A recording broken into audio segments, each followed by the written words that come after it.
Hi, Marsha. How you doing?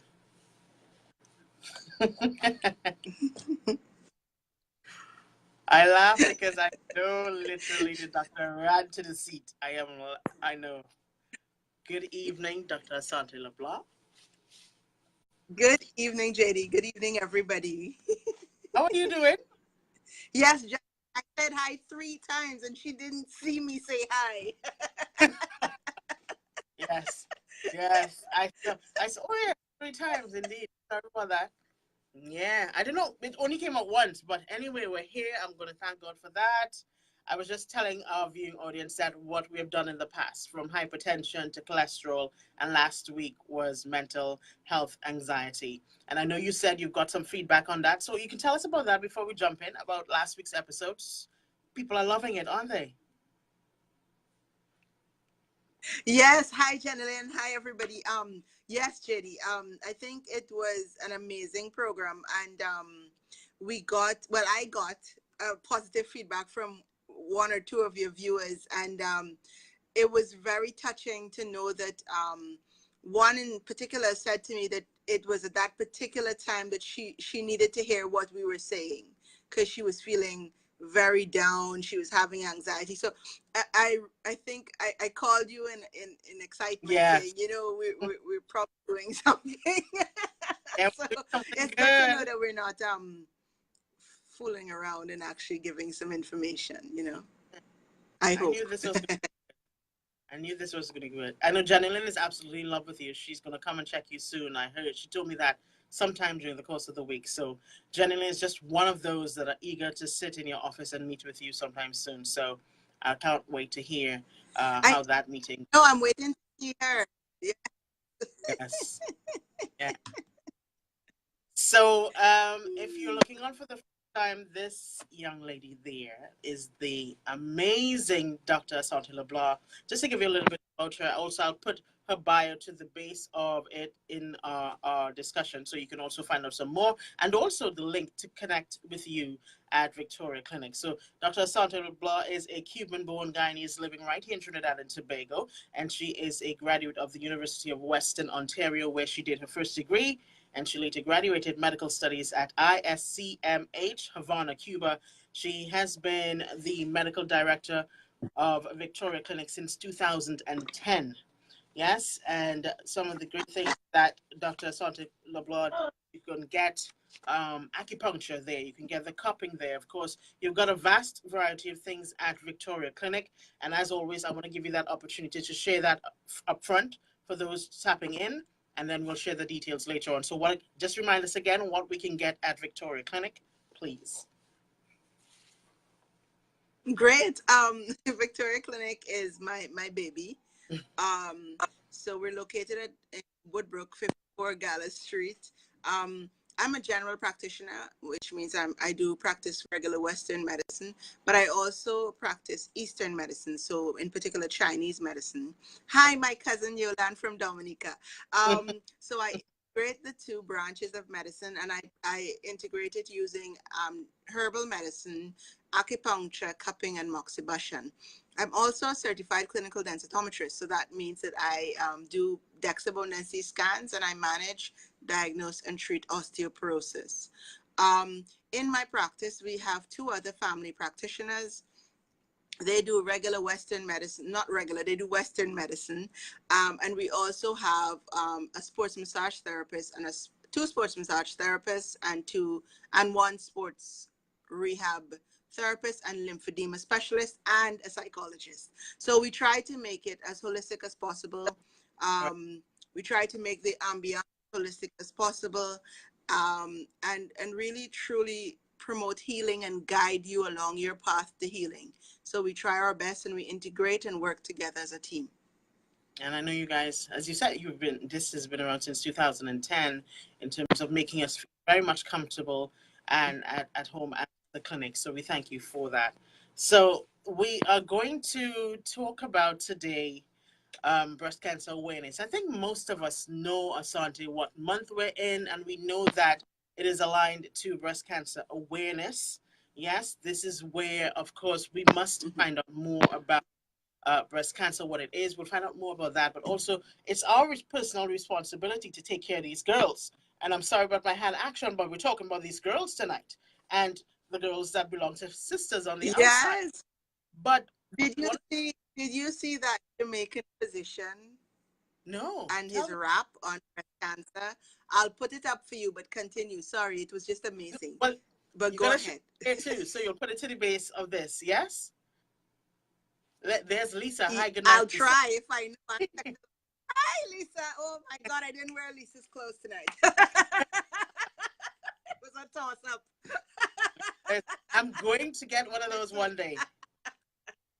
So breast cancer awareness Awesome. is not just for ladies. It's I always hear them say the gentlemen need to be aware of this as well, because obviously they've got wives, they've got sisters, got daughters, and also And they we'll talk have about breast cancer. breast.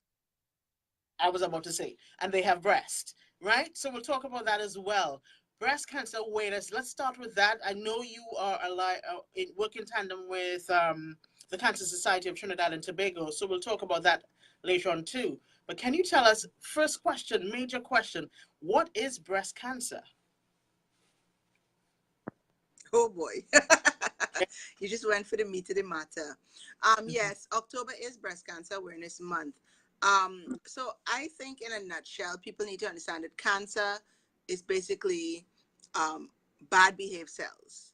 So what happens is over time, different factors can influence how our cells grow and how our cells die. Each of our cells in our body have a programmed time to die, and they have a Right, programmed function. It's all a miraculous event in our body. You know, it's not as simple as we think it is.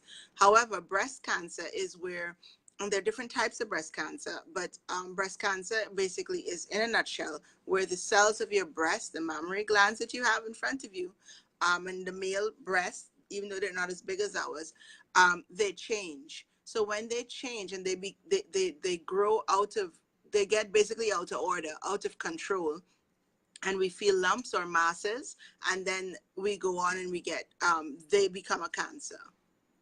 and you just said this is um present in men and women. it's present in men and women. Granted, it's much less in men because women have more risk factors, but it is present in men. So men are not, we don't focus on men in terms of screening, in terms of mammograms, but we do advise men to do their self-examination as well. um with breast cancer, it's important to understand, I mean, there's been a lot of hype, there's a lot of things going on in social media. Do we do mammograms? Don't we do mammograms? Everything is going to kill you. What how can we prevent it? Now, cancer is a lifestyle disease. That's number one. And we've spoken about lifestyle diseases before in terms of Mhm. hypertension, obesity, diabetes. My cousin Renee, hi. So what happens with breast cancer is that the risk factors. So let's start with risk factors. If you have unfortunately not had kids, Yes. if you've had you didn't breastfeed, so these are just risk factors. That doesn't mean you're going to get cancer. These are risk factors. Genetics, hereditary, it's definitely a genetic factor, is a very strong risk factor where Right. breast cancer is concerned. um, Exposure to certain carcinogens or chemicals. So it depends on where you're working. It depends on your exposure to different things. Excessive X-rays, you know, those are risk factors. A poor lifestyle is a risk factor. Um, Excessive exposure to hormones can also be a risk factor. So these are, I term it risk factors because they don't really determine, they're not 100% going to Right. say you're going to get cancer. But what we at the Cancer Society try to impress upon people, and what we as a medical fraternity try to impress and educate the public with, is that cancer, while we do not have a cure for breast cancer at present, your best fight is with early detection. Right. And early detection is only available through screening. And screening is through your self-clinical breast examinations, your mammograms, and or your ultrasounds. Those are your screening methods. Know your breast. Teach your girls about their breasts. You know, Yeah. have a breast party for all I care, but Right. don't be afraid to understand your breast tissue. So you just mentioned early detection, and you said that various ways in order to achieve early detection. Let's go with the first one: self-examination. Yes. One of the questions I think I've Yes. always been asking you: when is the right time to do this? Because I think we get that twisted, if I can say that. When is the right time? And you may feel certain things at certain times because you're checking it at the wrong time. Am I right? So can you tell us about the right time and how we should do it? You I'm seeing some guys there. They're gonna love this too, but how should we do this? Good night, Andy. I'm seeing you some know guys. so so breast cancer, we do our self clinical examinations, our self breast examination. It's ideal to do it about 5 days after your period has ended. Mm-hmm. So the reason for that is, as you have stated, at different times we have different hormonal changes in our body, and that will influence our breast tissue. And therefore, during ovulation, for example, your breasts may become a little more tender, they may become a little more lumpy. During the period, there's a different change. After the period, that's the best time, 5 days after the period. Understand your breasts and know your breasts and how lumpy or dense they are, so that you Right. know when there's a new lump and you understand it. Not every lump in the breast is cancer. Right. So we have a lot of women who have what we call fibrocystic breast disease or fibroadenomas of the breast. These are all benign, meaning not cancerous. They will not become cancer, but we do watch them, because if they grow too fast, then we will take them out. How do you do a self breast examination, JD? I told you I was not going to show my breast online, Yeah.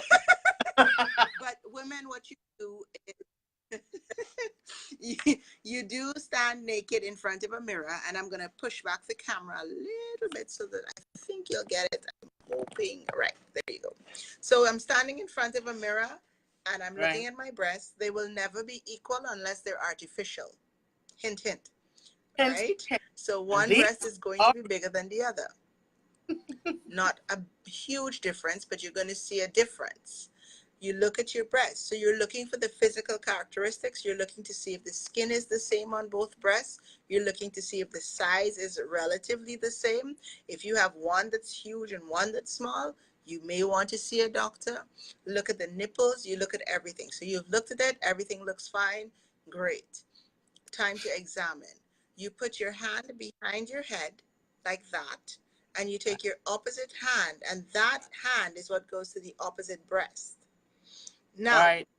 you take the pads of your fingers and you start to examine in a roundabout way, and you're going around from outside of the breast to inside. Then you squeeze the nipple to make sure nothing is coming out, and then you go under the armpit like that, So feeling even for here. any lumps. Exactly. And you repeat it on the other side. You want to feel the density of the breast. You want to feel any strange lumps. You want to understand if it's painful. And once you detect something that you're not sure about, do not hesitate to go to your physician. Your physician will then be able to palpate, do the clinical breast exam. So you have the self breast exam and the clinical breast exam. I Once the physician does the clinical breast exam, Go ahead. then Because they will decide where they're going to go from. you know me. I think I can tell we have a relationship. I tell people I go to Asante, and the first thing is I sit down. All right, Asante, time to check me. Yeah, because I think it is. You have to be on top of. And Asante, I've done that many times. Have I not? And you would say, "No, Jay." But doing your check is important. Like you said, 5 days after the period. But 5 days after the period, is that one check, or do I check that? Because let's admit there are some people who may be paranoid a little bit that will want to check for a continuous time. So is it just one day after, once a month after your period? 5 days after your period? Yeah, Yeah. Yeah. yeah, once a month is fine because then you would know the difference with your breast over the month. Now, cancer is not going to take over in 1 month if you're Yeah. now feeling the little lump. So you have to, and don't put it out to the universe that it's cancer. Think about it. Now, ladies, we do mammograms in ladies from 40 years old. If, however, you have had a female relative, a first degree, so meaning your mom, your sisters, or your aunts that have died of breast cancer before the age of 40, then you are in a high risk category and your ultrasounds and mammograms may start before 40 and may start around 35. Okay. Okay. I didn't know that. But this is something that is, to my mind, there's not a huge consensus about it, and it's really between you and your physician and your comfort level on how you're feeling. We're having a sort of broken up interference here. I don't know if it's my internet or yours, but you know how it is. We're dependent on technology. So, guys, forgive us for that. So, we've done our own self check. We've maybe come to the doctor yourself to do that clinical check just to make sure, right? We just mentioned, and we'll jump into that, about mammograms. So, talk to me about mammograms. You said 40, but you did say, however, if it's in your family, genetically, it's in your family, someone has gotten it maybe before 40, then you need, of course, to do an early check, which would be 35 in terms of mammograms. Tell us about that particular process. Where do we go to get that done? I don't know.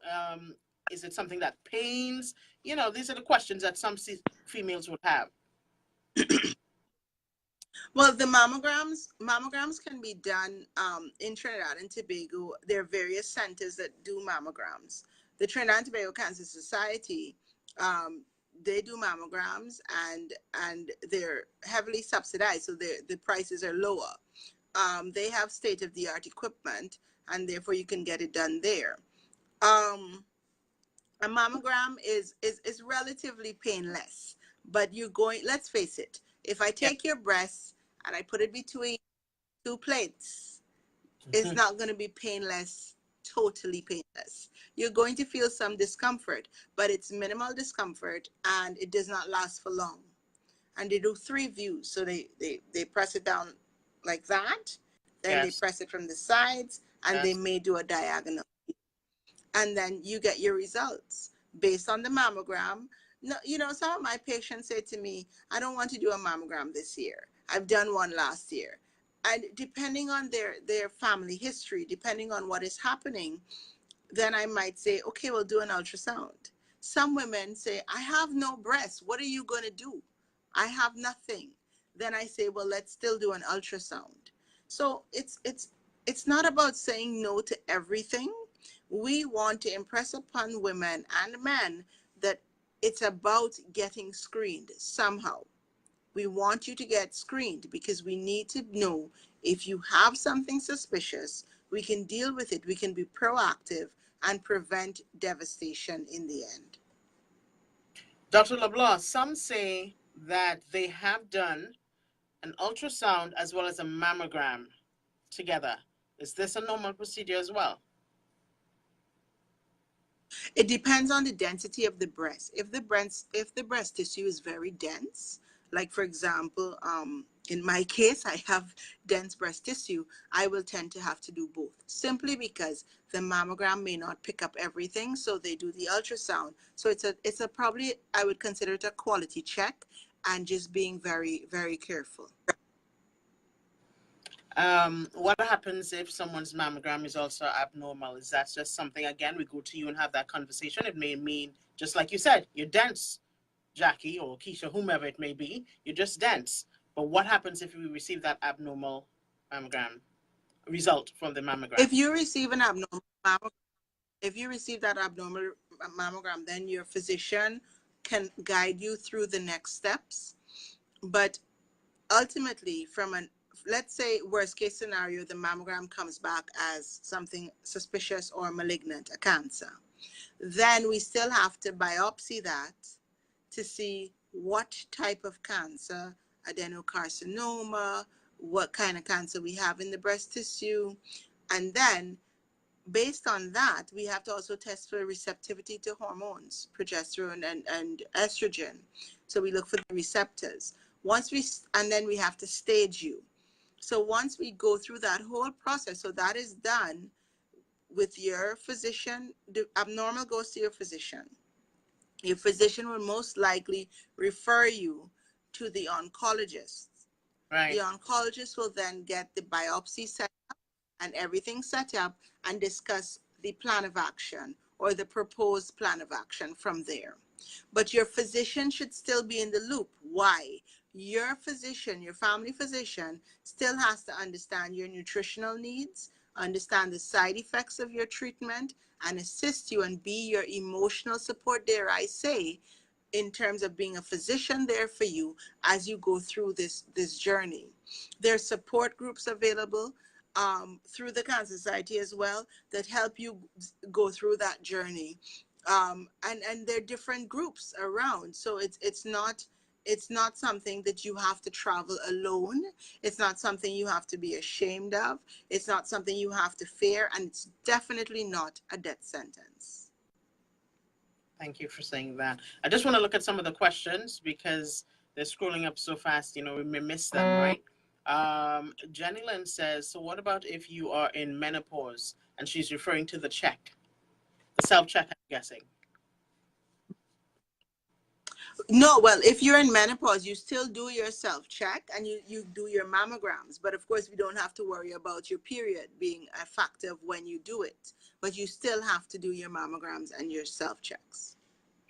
Kayla McIntyre, good evening. She says, well, it's a broad question, but you're the doc. Can cancer be prevented? I would say that's a tough question.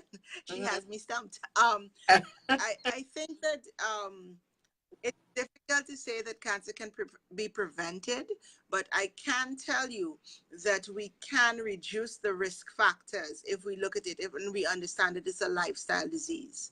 So eating as healthy as possible, not using known carcinogenic stuff.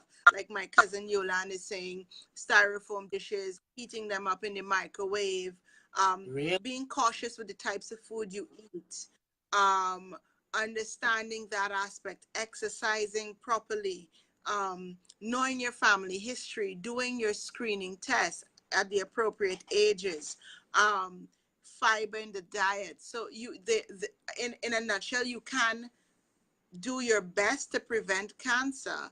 And if you're as healthy as you can be and possibly be, then believe me, if you ever get that diagnosis of cancer, your body will probably take you through the distance of treatment because of how healthy it is. And again, the powerful part, early detection, kind of decreases increases your longevity, because we both know someone who's, of course, doing so well in terms of so many years breast cancer free, and that is just amazing. I've lost friends as well, very young persons, from breast cancer, and so it is really our personal responsibility, whether, as you said, in terms of what we eat or in terms of personal checks, in terms of making sure that we exercise. These are little things that we should be doing, and sometimes you got to slap yourself on the wrist because we know better than that.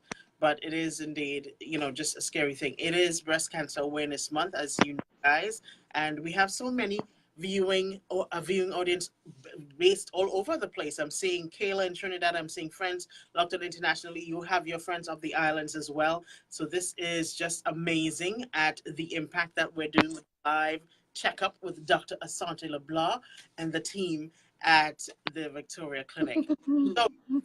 So I'm looking at, you said that different things. What would be the signs? God forbid you do have that. Because for my friend who passed away, I remember she said to me, one of the first things for her was her daughter was laying on her and she just got this pain. Didn't notice it before, but her daughter was just laying on her and she felt this pain. And that is when she went to check and stuff like that. So what about like I'm seeing some person said nipple discharge. Is that another symptom? What are some of the symptoms that may Yeah. pop up that we need to attention to? Looking at the changes of skin. So if it looks like an orange, if your breast looks like a hi Penny, if your breast looks like an orange, are you kidding me, Jay? If it looks like orange skin, that's the sign. Pain in the breast, unilateral bloody discharge is a possibility. The lump is there. Retraction of the nipple is one. A lot of lymphadenopathies or lymph nodes under the arm. Um, Losing weight, not sure why you're losing it, feeling more fatigued, general symptoms, low grade fevers. These are all possibilities. And so it's understanding your body. But really and truly, when you look at it, you will see the difference in the skin as well. But feeling that lump is definitely one of the most prominent I think that's signs and symptoms fair. of breast cancer. And then we come Mhm. straight to our doctor to make sure to do that checkup as well once we've discovered that. Yeah. You should and not be fearful, and know that if your doctor is supportive, then it'll be a very easy process. And most times it's yes, it's devastating news. Yes, it can be devastating, but you can fight the good fight, you know. So we spoke about self check. We spoke about mammograms. Can you talk about the ultrasound? How for some who persons looking on who maybe has never done that. I have done that, but there are persons that may be not aware of the process. Well, the breast ultrasound, the breast ultrasound is like a picture of the breast, and therefore you would see the lump again. If there's a lump, we would see the characteristics, and there's certain characteristics that we look for on an ultrasound and on a mammogram to determine if it's a suspicious lesion or not. And we also use the ultrasound to do an ultrasound guided biopsy or an ultrasound guided fine needle aspiration. So there are different techniques we use to test and to see what's going on. So, the ultrasound is absolutely painless. It's some cold gel on your breast, and they Yeah. go through and they look at different aspects of your breast. The picture. Um, but yeah, that is a possibility as well. But where whatever is seen. So if you see something on the ultrasound, inevitably we may have to do a mammogram to confirm, Right. and then do the With biopsy, fine needle, etc., etc. Are you seeing that question there, Dr. LeBlanc? What about? I'm not sure who's asking it. Hold on. Digital thermography. Yes. Kaylin is asking about digital thermography.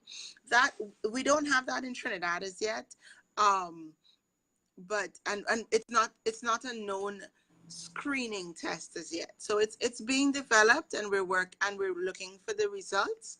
But until we get firm results, we can't just advocate it. So we're looking into it. Okay. Is that an? I was just trying to And that's think where about. they pick up the heat.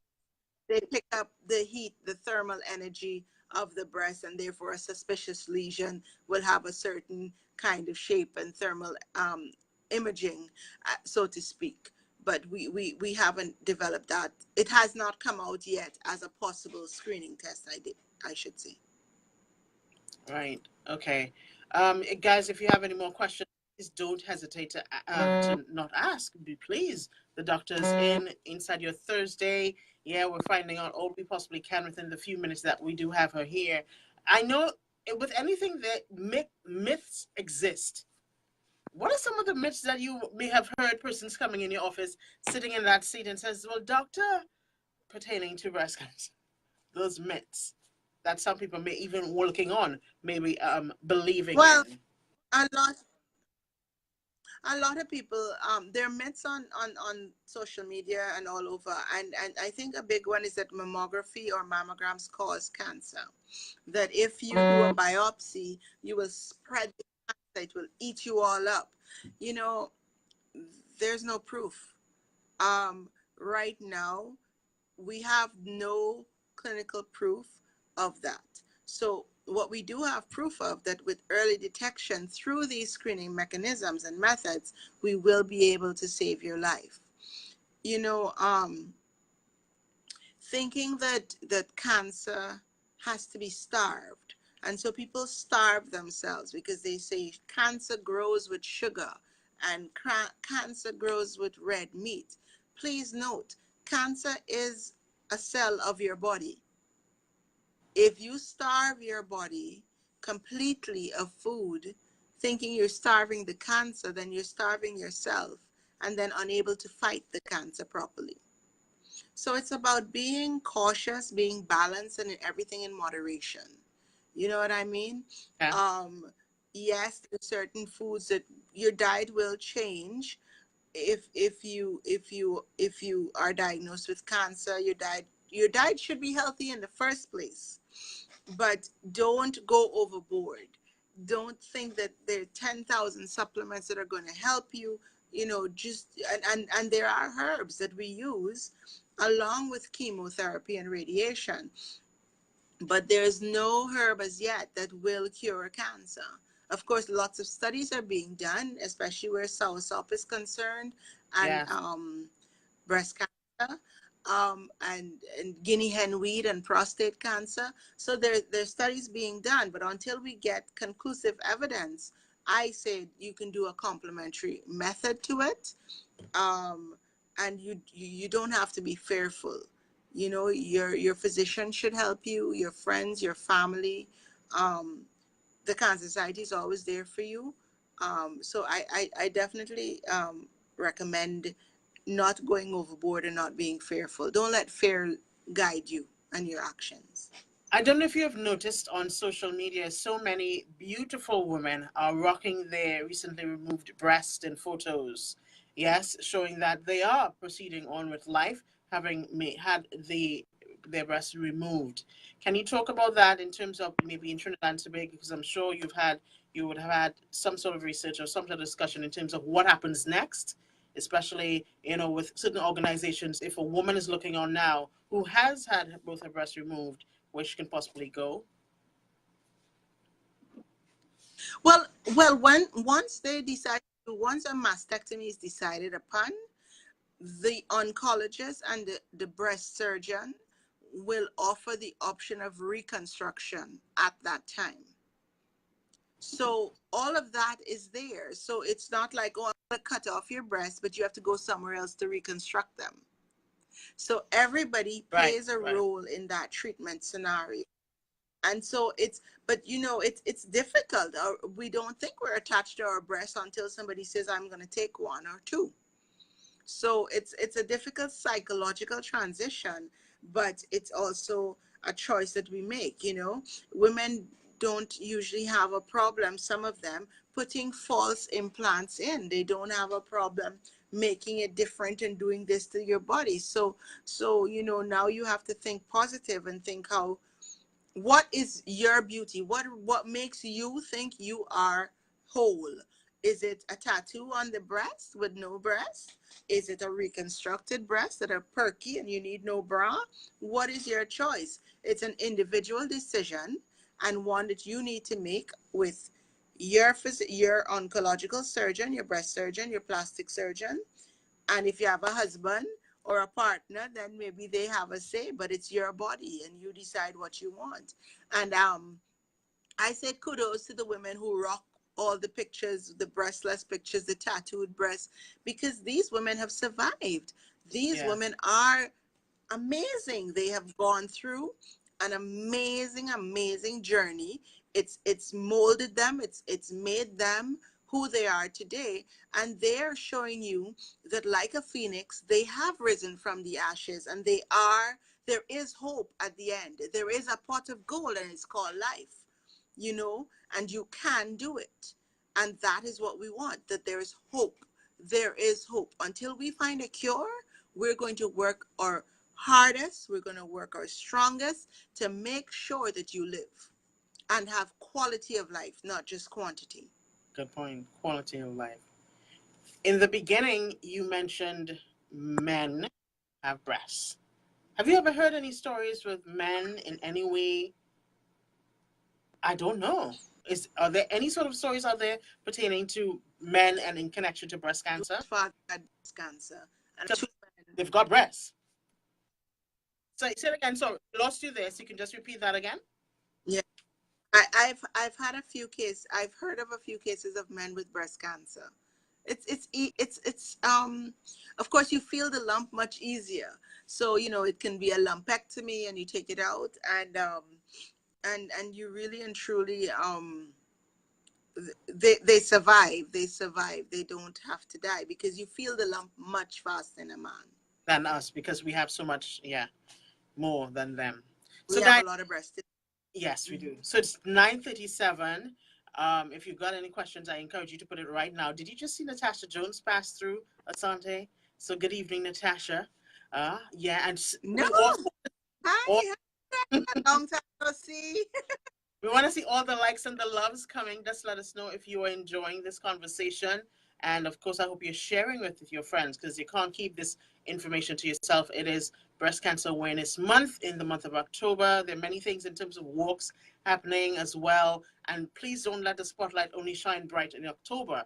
This is something that we need to continuously do throughout the year in terms of our personal responsibility, our checks with our doctors, all that. Kaylin has a question or a statement. Let me just see. Just recently, I know someone who had breast cancer stage 1, who had successful surgery to remove the lump, but it was recommended that she take a hormone blocker for preventative measures, which has its side effects. Are there herbal or natural alternatives to these hormone blockers? Killing that's an interesting question. The reason she was given hormone blockers is most likely the breast cancer was positive to hormone receptors, which means that if she gets too much estrogen or progesterone, depending on which receptor was positive, then it can grow, the tumor will grow. So the hormone blockers have side effects. What I recommend is, along with the hormone blocker, we use the herbs and natural alternatives to help with the side effects. So with those, we have to look at the bone density before they start the hormone blockers, and then we have to follow up. There are herbs that will help along with the different hot flashes and everything that will come Yeah. along with the blocking of the hormones. Um, and that can be dealt with, and they can have an easier transition. But I do believe that cancer treatment oncology can be done hand in hand with in a complementary aspect. It doesn't have to be either or. All right, great. All right. I think I've touched everything. I don't know if we have any more questions. Got some good questions from Kaylin, by the way. I didn't even know about the hormone blockers. So thank you for that. Helen, making sure my stuff. Jennifer says Montel Williams. Remember Montel Williams, the talk show host? He was diagnosed some years ago. This is what Jenny Lynn is saying there. I remembered it was a cancer, but I didn't know it was that one, Jenny Lynn. Okay. Thank you for that. Yeah, yeah. So, all right. So this is the live checkup. Dr. Asante LeBlanc, if there's anything that I didn't touch on, please do so now, and just because I may have missed something. But I think we have touched on everything pertaining to breast cancer and our awareness and our responsibility. Am I right? Yes, I think we've touched on everything. And most importantly, JD, I think we should dedicate this segment to those who are fighting the good fight, those Yeah. who have fought the good fight and survived, those who have not, because their death has not gone in vain. Yeah. It's led to more research, and it's not in vain. And we really have to, you know, respect them. I really respect them for that journey that they take. And I plead with all survivors to not give up, and to educate, and to tell your sisters, tell your aunties, tell your tanties, tell your manties, tell your friends about early detection. Hi, Auntie Joy. It's and don't be afraid, and know that there is hope, and a diagnosis of breast cancer does not mean death. So much has happened over the years. Don't give up. Get that support system, and don't give up. Cancer is real. Cancer is a disease that that devastates. I've been personally affected by cancer. All who know me personally will know that story. Um, in terms of me losing a very close relative of mine, and a few relatives, to be honest. Um, and they've all inspired me to fight and to educate and to promote awareness. We are a developing nation, we're a developing region of the world, and our women have to be educated about diseases and how we can screen and protect ourselves and save our lives, because we have so much to do in this world as women. Yeah. Yeah, I think, and also as you mentioned, survivors, and and those who have passed on. I'm thinking about my girl Kadeen, may she rest in peace. But also survivors include our mutual friend Marcia Miranda, who is just amazing. Yes. Yes, I think a lot of it has to do with Marcy's personality, because she loves life, she lives life, and she's just really. I think I'm not sure of the exact figure, but I know we're somewhere in the teens of how many years she's been in remission. If is that term I'm using? So she is just one of those strong women, and really a good example of that positivity. Because one thing, having discussions with Marcy in terms of having lunch together many times as we worked together before at CL Communication, we would talk about her meals, and she was very clean. She's very healthy in terms of eating. And I think you just mentioned that. That's one of the things you have to change your lifestyle in terms of eating correctly. She's a strict vegetarian, but very, I would receive so much buffing, as we say, Trini style, from Marcy, for instance, with having plastic in the microwave, heating up your food in plastics. She will always buff us in the lunchroom and say that is not what you should be doing. Drinking out of some of those plastic bottles as well. So she is just one of Trinidad and Tobago's best examples of living, after being diagnosed how many years ago, and Yes. certainly a thing. So, Jenny Lynn, she says our company will be going pink on the 26th. We are supporting all the way, and we're seeing that all over the place, different walks and representation of breast cancer awareness. So, tell us how we can come into Victoria Clinic, because someone is sitting there and would want to come and have this maybe in-depth conversation with you, not for the world to see, like here. Uh, oh my goodness. Well, Victoria Clinic is in Woodbrook, so you can call us at 622-2221 or 622-0683. You can find us on Facebook, Victoria Clinic, or on the internet. Our website is Victoria Clinic, www.victoria-clinic.net. So there are many avenues. You call, you make an appointment, and we take it from there. Do you want to also Um, touch? you I know, know. Sorry. Do you just want to also mention? You hinted on it in the beginning about the Cancer Society and us going there in terms of the different things. How does the process work? right. So your physician can refer you, or you can self-refer to the Cancer Society. The Trinidad and Tobago Cancer Society is located in, wait a minute, Donald Street Yes. off the Savannah next to Haagen-Dazs. Nice build. And you can, yeah, you can find them on Facebook as well, Trinidad and Tobago Cancer Society, and their phone numbers are 800 TTCS, and they have some other numbers which I can't recall right now. But yes, please, give them a shout or speak to your physician about calling them or referring to them. Um, and if you're having an issue communicating with them, you can always, I guess, send me a message or send them a message via Facebook, and you will get a response, and they'll help you get through. Forgive me for this sort of backward question, but it just came to mind because I thought about you, and it's what you remind me to do every year. But with the mammograms, if I'm doing a mammogram, how often should they be done? Every year. Every year. Yes. So, and that would be same for the ultrasound. But that comes if it's Well, it requested. depends on the patient and if they need a, Nice. yes. Nice. All right, great. I'm seeing the Yeah. Cancer Society's website, which is cancertt.com, so you can check them out there too.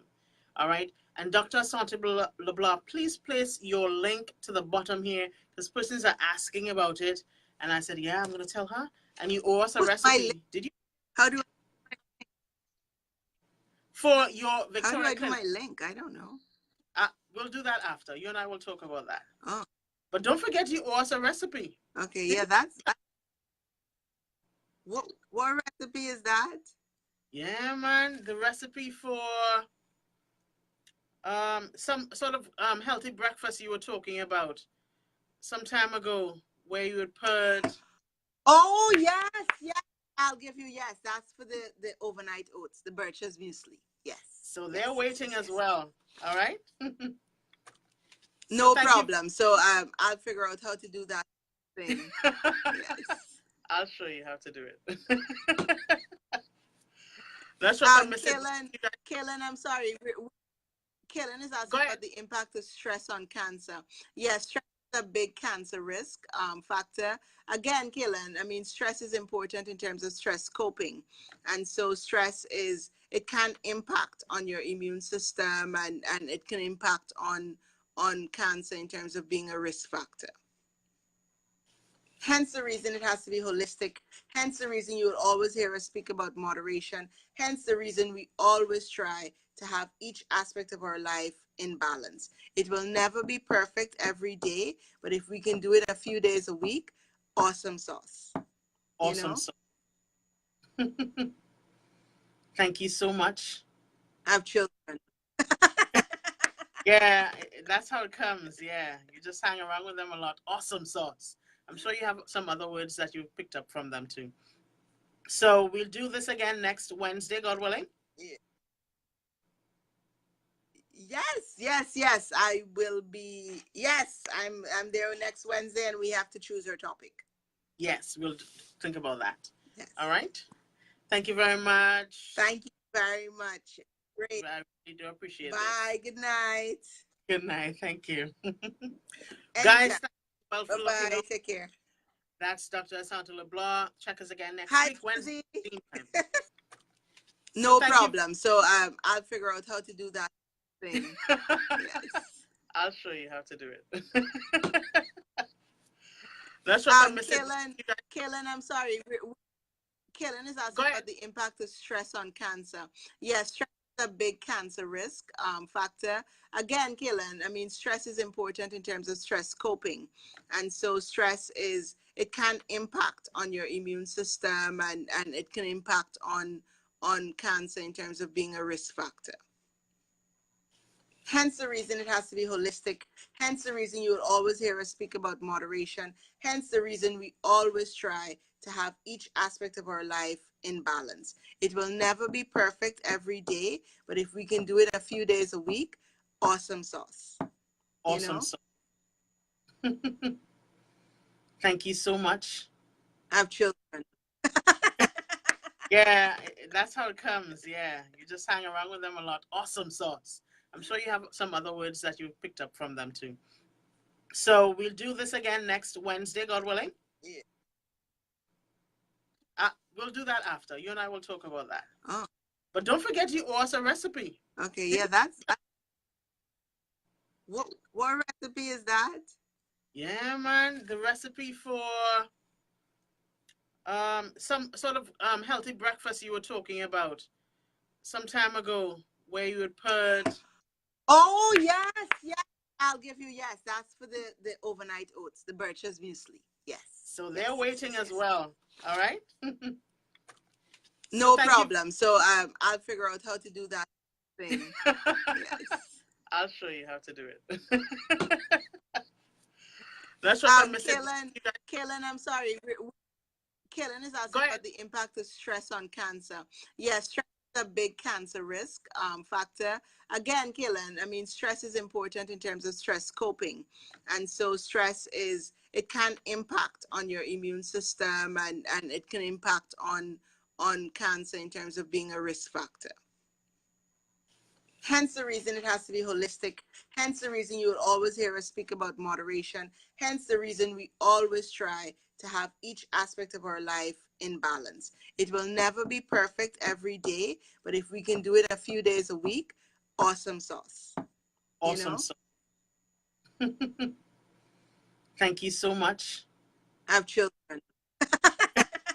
Yeah, that's how it comes. Yeah, you just hang around with them a lot. Awesome sauce. I'm sure you have some other words that you've picked up from them too. So we'll do this again next Wednesday, God willing.